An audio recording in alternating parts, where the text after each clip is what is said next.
Ils chantent, ils bougent, ils déménagent, les cow-boys fringants. Ils ont un succès fou, un succès qui les a amenés de Repentigny à Paris, des petits bars aux grandes salles.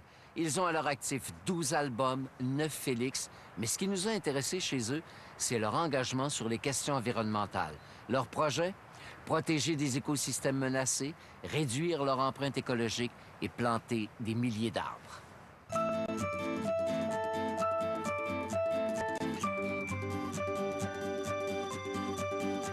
Ils sont 4. 3 gars, une fille. Moyenne d'âge, début trentaine. Leurs chansons parlent de peine d'amour, de conflits avec les parents, d'amitié, de party et de lendemain de veille.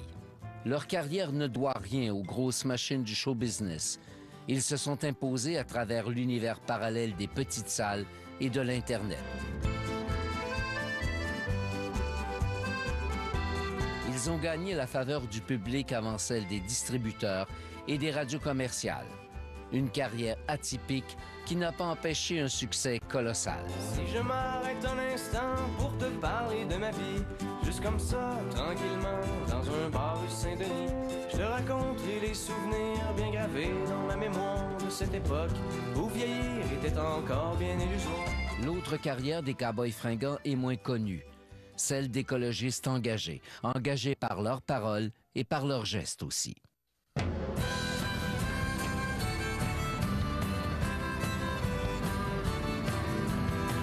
Qui vous a instruit sur l'écologie au tout départ? Est-ce qu'il y a eu un point de départ ou un déclencheur? Moi, j'ai toujours été quand même beaucoup touché par ces sujets-là. Entre autres, moi, j'avais été extrêmement épaté, puis ça était vraiment venu me chercher le film L'Erreur boréale de Richard Desjardins, puis ça a été un peu un catalyseur pour moi, qui écrit la plupart des chansons du groupe. À l'époque, j'ai commencé à plus m'intéresser à ce sujet-là, puis à en mettre quelques-uns de ces sujets-là en chansons.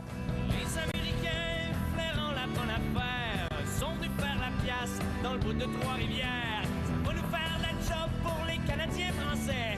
Bâtissez vos usines, puis nous, on vous donne la forêt.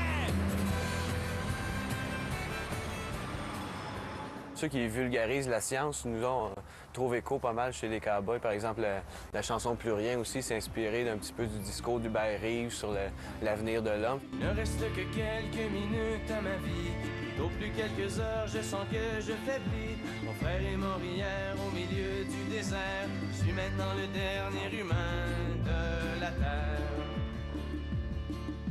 Plus rien est assurément la chanson la plus sombre des cow-boys fringants. Le cri du cœur d'une génération d'héritiers d'une terre abîmée. Si la chanson semble désespérée, l'attitude des cow-boys fringants est tout autre, pleine d'espoir de changement.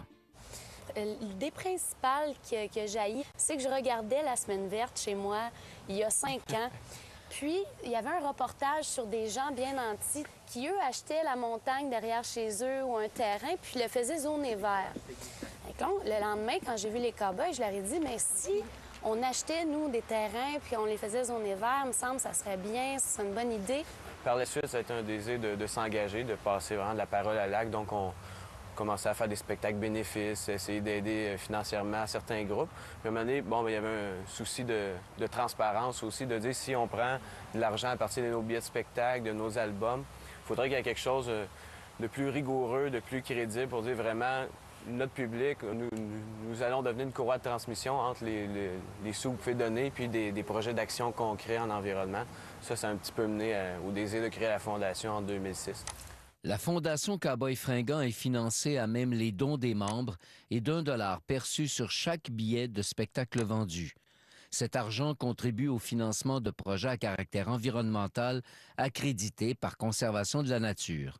Notre premier projet a été, avec la Fondation, ça a été le tourbière du lac à la Tortue, qui est dans la région de Shawinigan, ces coins-là.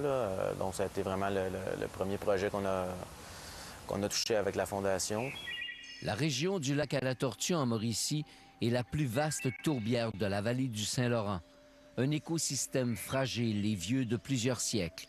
On y retrouve des communautés uniques de plantes et d'oiseaux. Un lieu à protéger qui peut jouer un rôle essentiel dans la lutte au réchauffement du climat en emprisonnant d'importantes quantités de carbone. Le deuxième projet qu'ils ont endossé, c'est celui de la protection du corridor appalachien. Ce corridor-là permet de faire un pont vert entre les monts Sutton, les espaces verts là-haut, puis les forêts du nord du Vermont pour permettre aux espèces de faire un petit brassage génétique, de circuler librement. Puis, plus récemment, ils ont financé une partie du projet de protection de l'île Kettle, en Outaouais. Cette aire de conservation constitue l'habitat de prédilection de plusieurs espèces de tortues, de reptiles et d'amphibiens. Et au bout du chemin, dis-moi ce qui va rester de notre petit passage dans ce monde effréné. Après avoir existé pour gagner du temps, on se dira que l'on était finalement des étoiles filantes. Mais il y a plus que les projets de conservation de la nature. Il y a aussi le propre projet des Cowboys fringants, la Tournée verte. Dans la dernière tournée, la Grand-Messe, nous, avec tous ces déplacements-là, on avait fait environ 300 000 km, alors que le public, pour venir nous voir, c'était 27 millions de kilomètres. Fait que quand on met ça en perspective, on se dit, bien, c'est ça qu'on veut faire comme tournée verte, de mesurer ça, puis d'aller faire de la séquestration de carbone par la plantation d'arbres. Donc, la tournée qu'on fait, on plante environ 35 000 arbres avec le projet Carbone boréal à l'Université de Chicoutimi. Il faut planter 35 000 arbres, puis on s'était dit qu'il y aurait 25 000 arbres, justement, avec la chaire en éco-conseil, que c'est eux qui s'occupent de la plantation de 25 000 arbres en forêt boréale, puis qu'il y a 10 000 arbres qui seraient peut-être plus en région urbaine. Ouais. La majorité de ces arbres vont enrichir le projet Carbone boréal.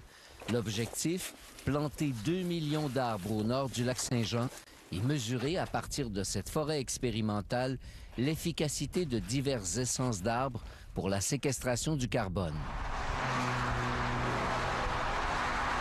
Plus encore, toujours avec l'Université du Québec à Chicoutimi, ils sont à créer un logiciel permettant à d'autres artistes de calculer les gaz à effet de serre produits durant une tournée de spectacle à travers le Québec.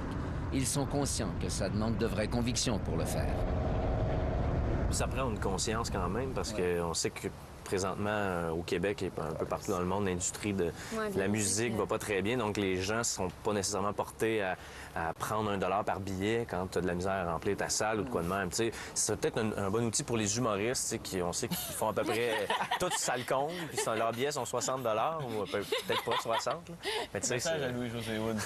Louis-José, là. Calculateur, appelle Jérôme. Tout concourt chez eux à lier les paroles et les gestes. On s'était fait reprocher ça beaucoup par le passé. Bon, vous dénoncez toutes sortes de choses, mais bon, qu'est-ce que vous faites d'autre à part chialer? C'était souvent ça l'argument qu'on nous disait. Puis je pense que c'est un peu aussi à cause de ça que ces projets-là, qui sont plus centrés dans l'action, sont nés, justement. On pensera aux gens humains qui, à cause de la faute du gain, auront amené la planète au bord du ravin.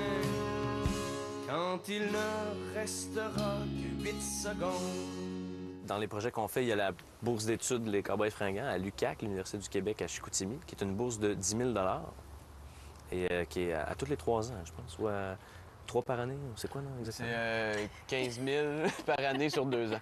15 000 par année sur 2 ans. Voilà. Donc, il y a des jeunes qui vont recevoir la bourse Cowboys fringants pour étudier dans le domaine environnemental. Puis on essaie de dynamiser ça en finançant de différents projets de recherche. Mais... Je sais que vous vous défendez d'être moralisateur, mais quand même, avec toutes les actions que vous menez, vous êtes d'une certaine façon des modèles et des exemples. C'est vraiment pas la motivation première. Nous, on fait ça parce que c'est un intérêt, c'est de toujours lier, bon, là, c'est la question environnementale, la musique, c'est de voir que le moteur, la moto principale, c'est les cowboys, c'est notre musique. On aime faire de la musique, des chansons, puis il y a un sidecar, il y a un petit véhicule à côté qui sont nos actions environnementales. Fait que on reste un groupe de musique. T'sais. Un groupe de musique qui va laisser au bout du chemin un peu plus que des étoiles filantes, l'espoir d'un changement. Mais, tu sais, Al Gore, justement, dans son documentaire, tu sais, il dit, si tu peux pas tout changer, commence dans ta communauté. Commence par toi, qu'est-ce que tu peux changer premièrement dans ton quotidien, puis après ça, dans ta communauté. Puis je pense que c'est ça, les cowboys, on essaie de changer par rapport à soi-même, de faire le mieux qu'on peut par rapport à nous-mêmes. Maintenant, si ça a écho ailleurs, tant mieux, mais on n'est pas en train de vouloir changer le monde. Je verrais un pays qui ferait un compromis entre les mots écologie, justice et économie. Parce que bien avant ma patrie, toutes les politiques, je prends des causes humanitaires et je suis amoureux de la